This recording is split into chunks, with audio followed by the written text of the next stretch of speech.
आप सबने एक कहावत जरूर सुनी होगी, हम जो दूसरे को देते हैं या हम दूसरे के साथ जैसा व्यवहार करते हैं वो कभी न कभी हमारे पास वापस लौट कर आता ही है। किसी के साथ अच्छा करोगे तो तुम्हारे साथ भी अच्छा होगा और किसी के साथ बुरा करोगे तो तुम्हारे साथ भी बुरा होगा। दोस्तों, आज के इस वीडियो में हम आपको एक ऐसी मोटिवेशनल स्टोरी बताने वाले हैं जिसको सुनने के बाद आप जान जाएं कि जिंदगी जीने का असली तरीका क्या है। एक बार की बात है, एक दिन महात्मा गौतम बुद्ध अपने शिष्यों के साथ भ्रमण पर निकले थे। उनका शिष्य बहुत ही चंचल था। वह हमेशा इधर उधर की बातें ही करता रहता था और उसे इधर उधर की बातें ही सूझती थी। उसे दूसरों के बातों में बहुत ही आनंद आता था। चलते हुए जब वो एक तालाब से गुजर रहे थे तो उन्होंने देखा कि एक मछुआरा तालाब में जाल डाला हुआ था। शिष्य यह सब देखकर वहीं खड़ा हो गया और मछुआरे को अहिंसा परमो धर्म का शिक्षा देने लगा। लेकिन मछुआरा कहाँ समझने वाला था। पहले तो उसने टाल मटोल करनी चाहिए। जब बात आगे बढ़ गई तो शिष्य और मछुआरे के बीच झगड़ा शुरू हो गया। यह झगड़ा देख जो महात्मा गौतम बुद्ध आगे निकल गए थे वो मुड़कर वापस आए और उस मछुआरे और शिष्य के झगड़े को सुलझाया और शिष्य को अपने साथ चलने को कहा और शिष्य का हाथ पकड़कर वहां से चल दिए।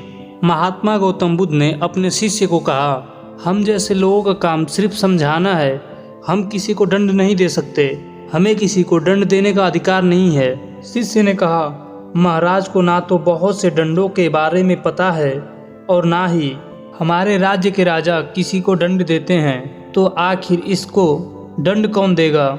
शिष्य का इस बात का जवाब देते हुए महात्मा गौतम बुद्ध ने कहा, तुम निश्चिंत रहो, इसे भी दंड देने वाली एक अलौकिक शक्ति इस संसार में मौजूद है जिसकी पहुंच हर जगह है। चाहे वो अंधकार हो या समुद्र की गहराई हो, वो हर तरफ पहुंच जाती है। इसलिए तुम यहाँ से चलो, तुम्हारा इस झगड़े में पड़ना गलत होगा, इसलिए इस बात से दूर रहो। शिष्य महात्मा गौतम बुद्ध की इस बात से संतुष्ट हो गया और उनके साथ आगे बढ़ गया। इस बात को ठीक 2 वर्ष बीते ही थे कि एक दिन महात्मा गौतम बुद्ध और उनका शिष्य दोनों उसी तालाब से होकर गुजर रहे थे। शिष्य भी मछुआरे वाली बात को भूल चुका था। शिष्य ने तालाब के किनारे देखा कि एक चोटिल सांप बहुत ही कष्ट में था। उसे हजारों चींटियां और मक्खी नोच नोच कर खा रही थी। शिष्य से देखकर रहा नहीं गया, दया से उसका हृदय पिघल गया। वह सर्प को बचाने के लिए जाने लगा।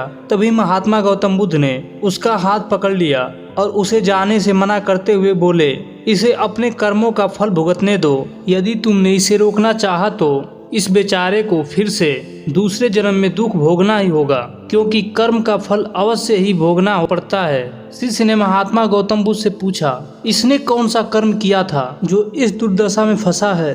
महात्मा गौतम बुद्ध बोले, यह वही मछुआरा है जिसे तुम पिछली बार इसी स्थान पर मछली न मारने का उपदेश दे रहे थे और वह तुम्हारे साथ लड़ने के लिए आग बबूला हो रहा था। और ये वही चींटियां मक्खियां वही मछलियां हैं जो इसे नोच नोच कर खा रही हैं। यह सुनते ही शिष्य ने आश्चर्य से कहा, यह तो बहुत बड़ी विचित्र न्याय है। महात्मा गौतम बुद्ध ने कहा, इस धरती पर नर्क स्वर्ग के सारे दृश्य मौजूद हैं। हम हर क्षण हमें ईश्वर के न्याय के नमूने देखने को मिल सकते हैं। चाहे तुम्हारे कर्म शुभ हो या अशुभ हो, उसका फल तुम्हें भोगना ही होगा। महात्मा गौतम बुद्ध कहते हैं कि अच्छे कर्मों का परिणाम हमेशा अच्छा होता है और बुरे कर्मों का परिणाम हमेशा बुरा ही होता है। जीवन का हर क्षण कीमती है, इसलिए इसे बुरे कर्मों में व्यर्थ न जाने दो।